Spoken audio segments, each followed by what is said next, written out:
सबको नमस्ते भाई, सबको राम राम, सबका स्वागत। राम राम। और आज ट्यूसडे है, 6 जनवरी 2026। और थ्योरी ऑफ सप्रेशन चलेगा, डॉक्टर प्रफुल्ल सर के द्वारा लिखा गया लिटरेचर है। चैप्टर 9 चलेगा इसमें आज। और संभवतः ये लास्ट चैप्टर ही है इस बुक का। हम्म, और चैप्टर है डिफरेंट टाइप्स ऑफ सप्रेशंस। सप्रेशंस के भिन्न भिन्न प्रकार, सप्रेशन कैसे कैसे हो सकता है। हल्की फुल्की बात पहले आई भी थी कि लेयर टू लेयर है या विद इन लेयर है, तो ऐसा कुछ भाव इसमें मिलने के चांस हैं। कह रहे हैं all animate things in this world have to degrade. बड़े सर कह रहे हैं कि जितनी भी एनिमेट थिंग्स हैं इस संसार में वो डिग्रेड हो, होती हैं एक तरह से। On the other hand, every animate thing in this world has an innate instinct to survive. It tries all the forces at its disposal to live or survive in this hostile world. On the other hand, दूसरी तरफ और दूसरी तरफ प्रत्येक animate thing जो है इस दुनिया में, उसके अंदर एक इनेट इंस्टिंक्ट टू सरवाइव होता है और वो प्रयास करती रहती है सभी forces. It tries all the forces at its disposal to live और survive in this world, in this hostile world. एक तरह से सभी it tries all the forces जो इसको डिस्पोज करने में डिस्पोजल टू लिव के लिए जो फोर्स है, जो सर्वाइवल के लिए हॉस्टाइल वर्ल्ड है इसका, उसमें ये प्रयासरत रहती है एक तरह से बचने के लिए। Sorry, one set of forces is always trying to degrade and shorten the life whilst other set of forces trying to defend and prolong life. तो दो तरह के फोर्सेस बड़े सर कह रहे हैं कि एक फोर्स बचाने वाला, एक फोर्स इसको डिग्रेड और शॉर्टर करने वाला, जबकि दूसरा इसको डिफेंड और प्रोलॉन्ग लाइफ करने की तरफ काम करता है। Man is no exception to this rule. Man भी इसमें का ही हिस्सा है, कोई इस एक्सेप्शन नहीं है इस रूल के लिए। वो उसके साथ भी कुछ ऐसा ही है इंसान के साथ इस दुनिया में। Man is apt to face innumerable hostile forces in the world in which he lives and which is ruled by Darwin's law of survival of the fittest. Man is apt to face, इंसान भी ये innumerable hostile forces को face करने के लिए ही apt है इस दुनिया में जिसमें वो जी रहा है। और डार्विन साहब ने एक नियम दिया था, survival of the fittest, struggle for existence, survival of the fittest, पूरा ये था। To defend himself man has his own immune system governed by the animating force which we call the vital force. और इंसान जो अपने आप को defend करता है, अपने इम्यून सिस्टम जो गवर्न होता है एनिमेटिंग फोर्स के द्वारा, जिसे वाइटल फोर्स कहते हैं, उसके द्वारा अपने आप को डिफेंड करता है। Which tries to maintain homeostasis in whatever situation, जो होम्योस्टेसिस को मेंटेन करने के प्रयास में रहता है या कोशिश करता है, कैसी भी सिचुएशन हो वहां पे वो होम्योस्टेसिस मेंटेन करने की तरफ रहता है ताकि वो सर्वाइवल उसका रह सके। A dent in this immune system produces what is called disease. और ये जो होम्योस्टेसिस है, ये जो इम्यून सिस्टम जो हार्मनी बनाए रखे है, इसमें डेंट आना, जब एक बार डेंट आ जाता है तो उसको डिजीज कहा गया। Thus disease is nothing but the disturbed homeostasis and failure of the immune system to cope fully with the disturbing force. इसलिए डिजीज कुछ और नहीं है, ये एक डिस्टर्ब होम्योस्टेसिस है, ये कई और साथ में कह रहे हैं फेलियर ऑफ इम्यून सिस्टम है, किसके लिए, कोप अप करने के लिए डिस्टर्बिंग फोर्स को के साथ, यानी कि डिस्टर्बिंग फोर्स को पूरी तरह से वो कोप अप नहीं कर पाया।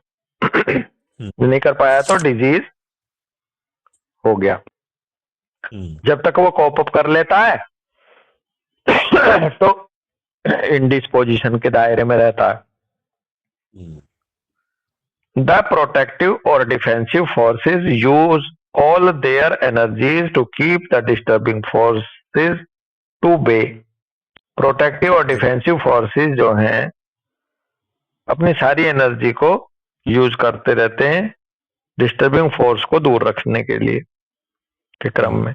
If they are not entirely successful either due to its own lowered vitality or due to the overwhelming disturbing force, then they may allow the dysfunction to start with, followed by structural changes of organs or tissue or systems which are of lesser importance, thereby trying to keep the more important part as much healthy as possible। बहुत अच्छा सा भाव दे रखा है, एक तरह से aphorism 74 का ही एक्सप्लेनेशन सा है यहाँ कि किस तरह से आगे बढ़ता है इंसान जब उसके अंदर रिवॉल्यूशन आता है किसी होस्टाइल अटैक के बाद।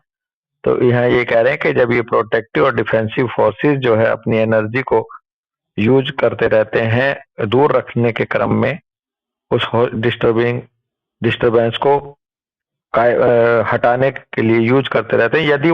यदि वो सफल नहीं होते अमितपाल भाई जी, सफल नहीं होते दो कारणों की वजह से, या तो उनकी अपनी लोअर्ड वाइटलिटी है उस वजह से सक्सेस नहीं हो पाते, या फिर ओवरवेलमिंग डिस्टर्बिंग फोर्स है, फोर्स बहुत ज्यादा है।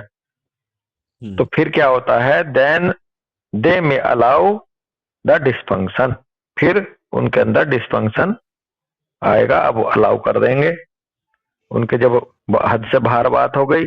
और फिर कह रहे हैं to start with followed by structural changes of organs tissue और सिस्टम्स विच आर लेसर, और फिर जो है शुरुआत होती है चेंज होने की स्ट्रक्चर में, पहले फंक्शनल चेंज होएंगे फिर स्ट्रक्चरल चेंज होएंगे बल्कि इसको अगर सही तरीके से कहिएगा तो कहो पहले सेल में, फिर टिश्यू में, फिर ऑर्गन्स में, फिर सिस्टम में, इस तरह से स्ट्रक्चरल चेंजेस आने शुरू हो जाते हैं। और इसमें भी प्रयास रहता है उन टिश्यू में, उन ऑर्गन्स में, उन सिस्टम में चेंज आते हैं पहले जो लेसर इंपॉर्टेंस के होते हैं, ताकि वो मोर इम्पोर्टेंट पार्ट को मच हेल्दी एज पॉसिबल बनाए रखे।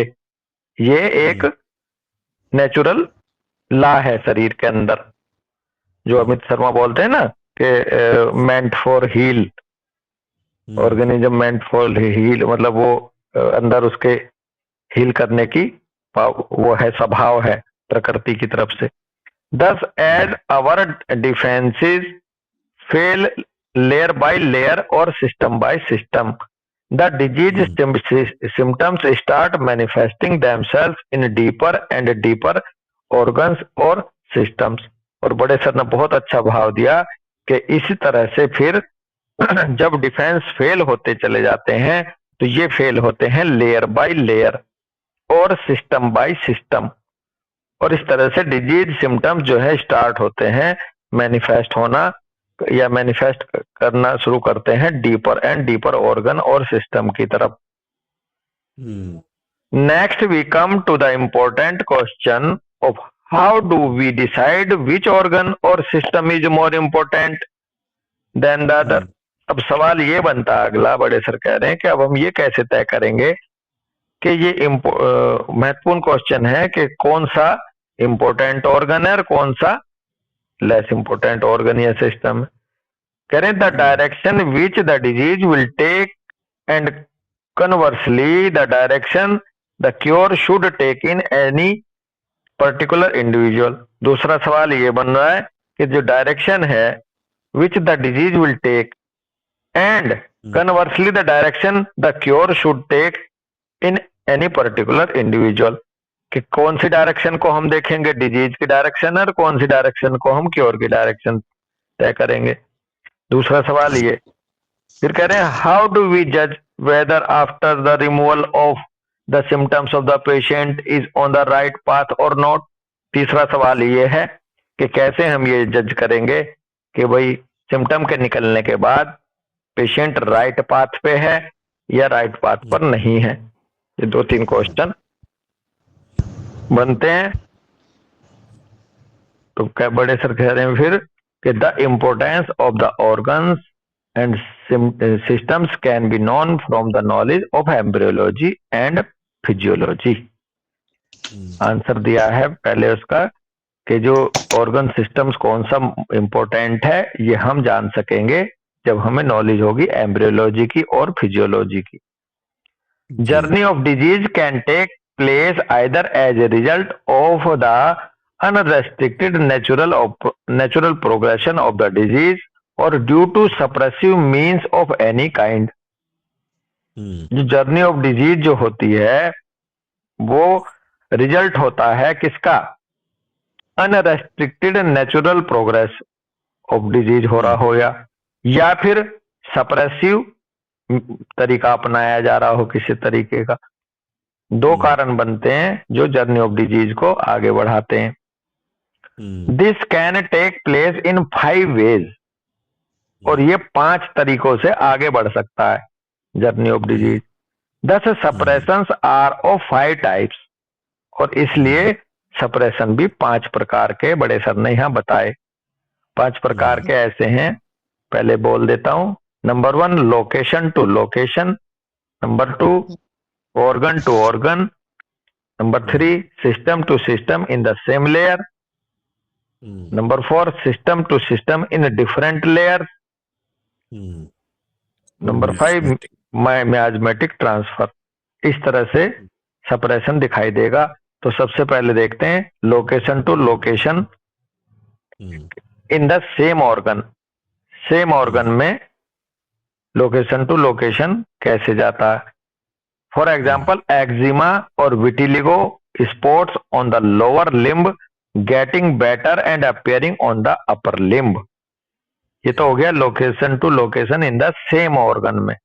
एक्जिमा का एग्जाम्पल दिया, विटिलिगो का दिया कि अगर लोअर लिम्ब में बेटर होने के बाद अपर लिम्ब में आ जाए तो ये सेम ऑर्गन में एक लोकेशन से दूसरे लोकेशन की तरफ को सप्रेशन हुआ या डिजीज प्रोग्रेस हुआ। Number 2 organ to organ in the same system. एक ही सिस्टम के अंतर्गत एक ऑर्गन से दूसरे ऑर्गन पे जाना। जैसे अपना कार्डियोवैस्कुलर सिस्टम है, इसके अलग अलग पार्ट हैं, डाइजेस्टिव सिस्टम के भिन्न भिन्न ऑर्गन्स शामिल हैं, रेस्पिरेटरी सिस्टम के। तो अब इसमें एग्जांपल दे रहे हैं कि जैसे nasopharynx to larynx, that is pharyngitis to laryngitis और ब्रोंकाइटिस। तो ये रेस्पिरेटरी सिस्टम के एक ऑर्गन जो नेजोफेरिंग्स है वहां से लैरिंग्स जो दूसरा ऑर्गन है उस पे जाना, या फेरिंजाइटिस से लैरिंजाइटिस टू ब्रोंकाइटिस जाना। तो ये organ to organ in the same system का एग्जांपल दिया। Aphthae on the tip of tongue disappear after remedy only to appear posteriorly on the fauces. अगर किसी को छाले हो रखे हैं टिप ऑफ द टंग पे, वहां से डिसअपियर होने के बाद किसी रेमेडी के द्वारा केवल only to appear posteriorly on the fauces, और वो फॉसिस पे आ गए। Pain in the neck due to cervical spondylosis disappear to give rise to hoarseness, that is the inflammation on the cervical cartilage gets transferred to inflammation on the vocal cord. जी, इस तरह से organ to organ in the same system के example दिए। तीसरा type होता है suppression की system to system in the same layer. Example दे रहे हैं bronchitis getting better and diarrhoea और यूरिनरी ट्रैक्ट इन्फेक्शन डेवलपिंग। दोनों सेकंड लेयर के हैं। ब्रोंकाइटिस ठीक हो रहा है और अगर उसके बाद डायरिया आ रहा है या यूटीआई हो रहा है तो समझ लो सप्रेशन है। देखो ब्रोंकाइटिस बेटर होने के बाद ये डायरिया और यूरिन पास होना ना हमें बहुत ध्यान रखना है। डायरिया और यूरिन को जाने को हम सीधे कई बार मान लेंगे कि बॉडी टॉक्सिन बाहर फेंक रही है, इसे हम सप्रेशन की दृष्टि से भी जांचते रहें। बिल्कुल।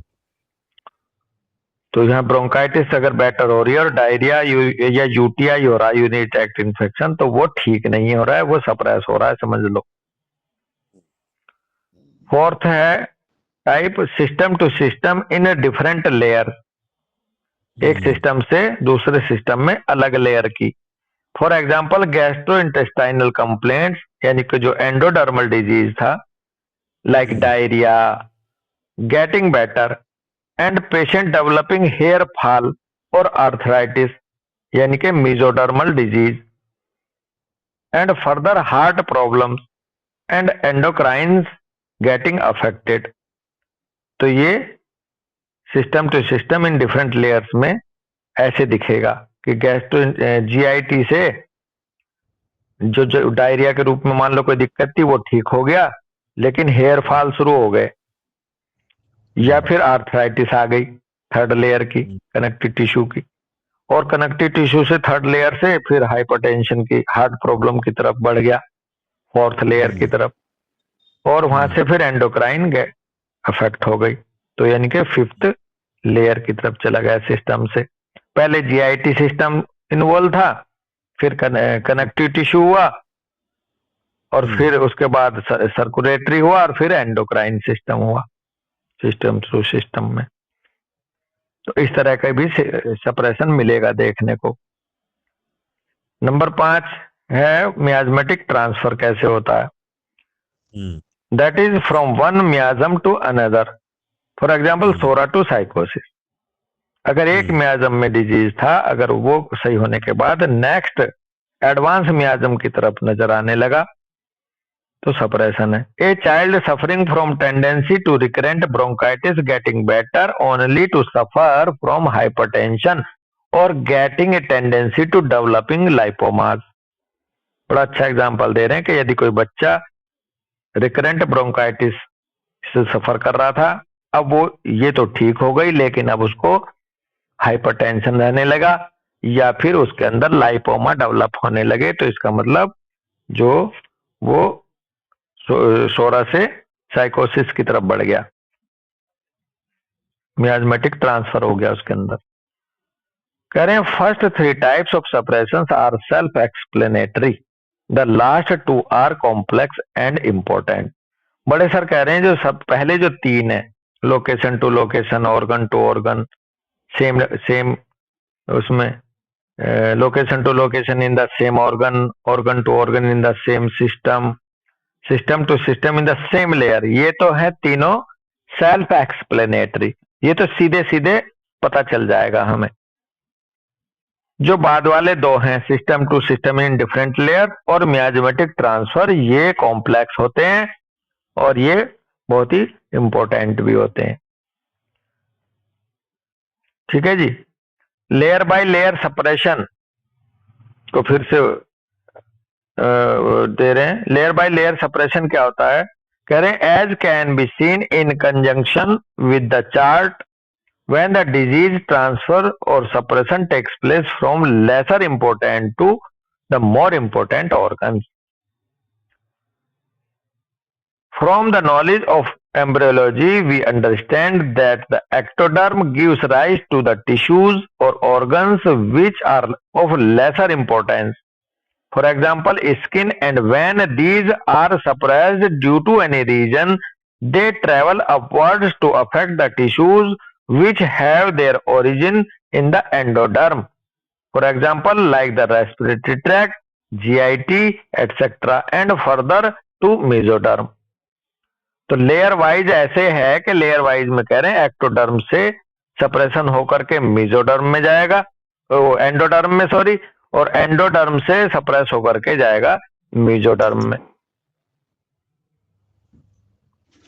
If disease affecting the endoderm derived organs are suppressed, then they travel further inward, bracket में कह रहे हैं upward as per the chart, bracket से बाहर कह रहे हैं to affect the tissues which are derived from the third layer of the embryonic disc,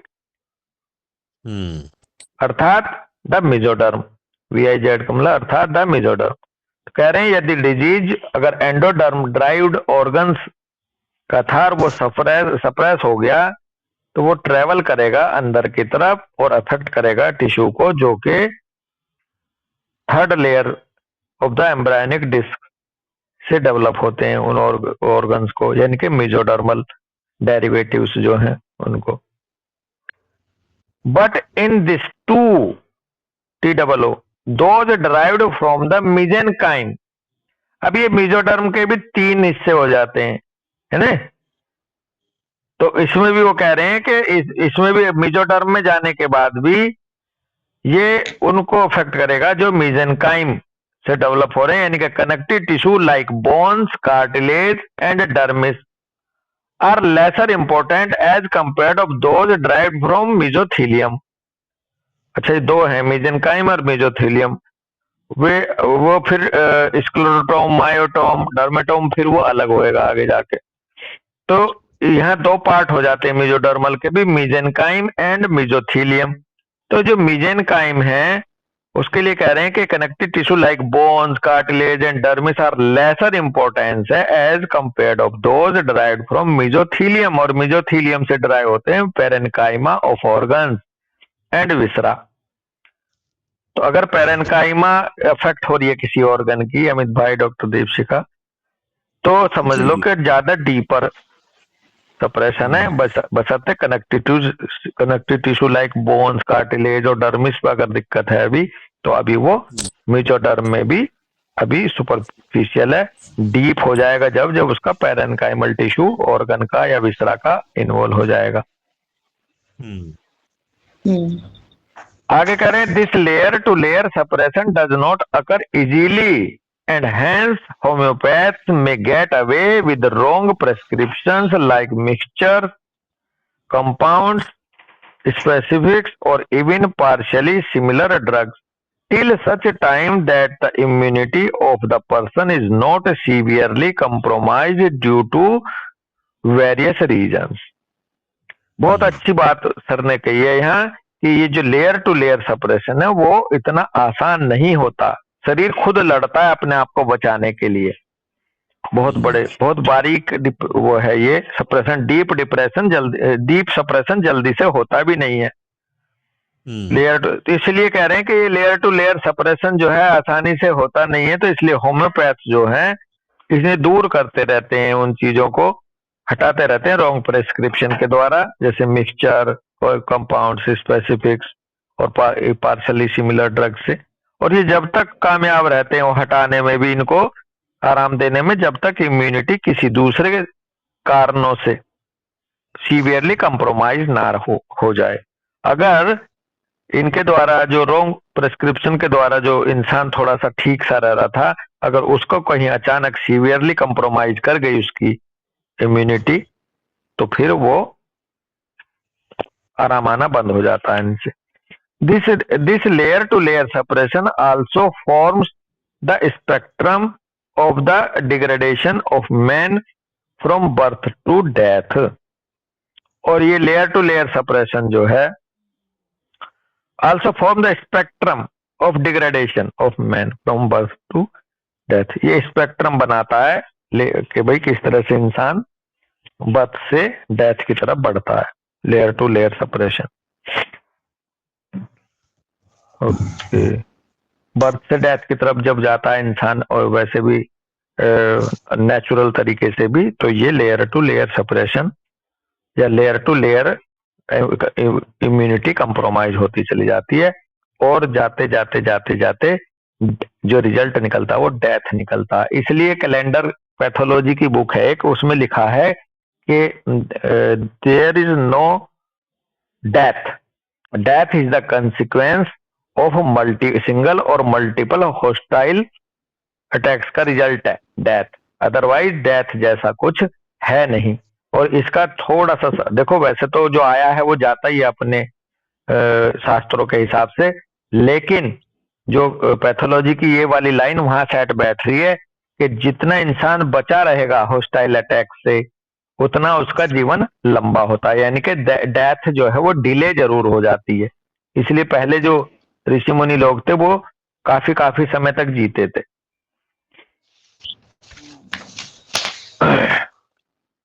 तो यहाँ भी बता दिया वो भाव के लेयर टू लेयर सप्रेशन यदि स्लो होगा, यदि बहुत कम होगा तो उसका लाइफ स्पान बहुत लंबा होगा इंसान का। और जिसका लेयर टू लेयर सप्रेशन किसी रोंग ट्रीटमेंट की वजह से या किसी रोंग इंडल्जेंस की वजह से अमितपाल भाई ज्यादा से ज्यादा होगा, उसकी डेथ, उसका जीवन छोटा हो जाता है। तो ये अपने हाथ में इस तरह से है किसी इंसान के। ठीक है, आगे बढ़ने से पहले कोई बात करना चाह रहा है? मैं तो ये चलो आगे कह रहे हैं, this concept can be simply explained in this way. ये कंसेप्ट कुछ इस तरह से सिंपली एक्सप्लेन होगा। The disease of the level 1 and 2, for example skin eruptions, rash, boils and rhinitis, bronchitis, gastritis of the second are frequently observed in the first few years of men's life. ये birth to death कैसे suppression नजर आएगा, वो इस तरह से explain कर रहे हैं कि ये जो पहली लेयर के जो फर्स्ट एंड सेकंड लेवल के जो डिजीज हैं, जैसे स्किन इरप्शन हो गया, रैश हो गया, boil, rhinitis, bronchitis, gastritis of the second layer के हैं, ये फ्रीक्वेंटली ऑब्जर्व होते हैं शुरुआती कुछ सालों में, बचपन में, few year of man's life usually and or initially। कहते हैं ना, ये बच्चों की बीमारियां होती हैं, शुरुआती लाइफ का हिस्सा है ये बीमारियां। The third layer disease usually manifest in the teenage और यंग एज। जो थर्ड लेयर के यानी कि कनेक्टिव टिश्यू के जो बीमारियां आती हैं, ये आमतौर पर टीनेज या यंग एज की उसमें रहती हैं, दायरे में, स्पेक्ट्रम में देखा जाए तो। For example joint pain, psoriasis, hair fall, slip disc, spondylitis, spondylolisthesis, ये जो है आपकी टीनेज और यंग एज की बीमारियां आती हैं लाइफ स्पान के दायरे में। कह रहे the fourth layer disease are seen in middle age, यानी के 30 to 50 ईयर। फोर्थ लेयर की डिजीज ज्यादातर आमतौर पर जो आती हैं इंसान को, वो 30 से 50 साल की एज में आती हैं। But more often than not the expression of the disease changes, but more often than not the expression of the disease changes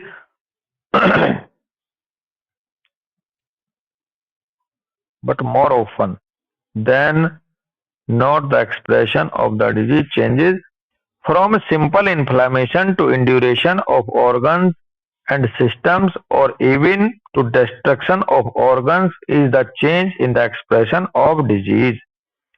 The type of disease changes from spondylolithiasis to erythrosclerosis of the CVS, producing hypertension, rheumatic arthritis changes to gout. This is exactly what is meant by miasmatic transfer और miasmatic suppression। जी। तो sir ने इस किस तरह से ये change हो रहा है डिजीज और किस तरह से मियाजमेटिक ट्रांसफर हो रहा है, उसका एग्जाम्पल दिया। नेक्स्ट हेडिंग कह रहे हैं मियाजमेटिक ट्रांसफर और सप्रेशन। ये यही रोक लेते हैं, टाइम भी हो गया। वैसे तो ये अच्छा, हाँ कल के लिए, तो फिर ये कल हो जाएगा। तो फिर अपने कल क्या दिन है? बुधवार है ना? हाँ, कल ये पूरा हो जाएगा एक तरह से बुक। तो यहीं रोकते हैं। ठीक है, कोई कुछ कहना किसी को? हाँ, वो जैसे इसमें ना वो दिया है 30 to 50 ईयर का हाँ एज का, इसमें बड़े सर ने ना अमित भैया का ध्यान नहीं रखा, 50 से ऊपर के लोगों के बारे में कुछ बताया ही नहीं अभी। क्या अच्छा। हो गया बे? अमित भाई तो एक्चुअल में अमित अमित पोजीशन शर्मा ऐसे अपने आप ही एक्सप्लेन कर देंगे। अब ये डिपेंड करता है कि किसका सोरा कब तक है, कौन कितनी जल्दी साइकोसिस में जा रहा है, ये डिपेंड करेगा। तो अमित शर्मा का तो सोरा लंबा चलने वाला है, तो लंबा हाँ जी, हाँ चलने जी। इसलिए वाला बस। भैया हम्म, ये देखने को मिलता है। विस्पाल, आपने मजाक वे में बड़ा अच्छा सा जोड़ दिया। जिन लोगों का, डॉक्टर दीपशिखा आप देखेंगे, जिन लोगों के जीवन में ये समझ, फैमिली में ये देखा जाता है ना कि इस फैमिली के लोग बाग ज्यादातर 100 साल तक जीते हैं, 90 साल तक जीते हैं आमतौर पर। फैमिली लाइफ जी। स्पान भी होता है कई लोगों का। गांव में मैंने देखा, कोई किसी का बुजुर्ग जो है 60 65 70 से आगे निकला ही नहीं कभी। कई लोग ऐसे मिले जिनको 90 95 98 तक होके जाते हैं।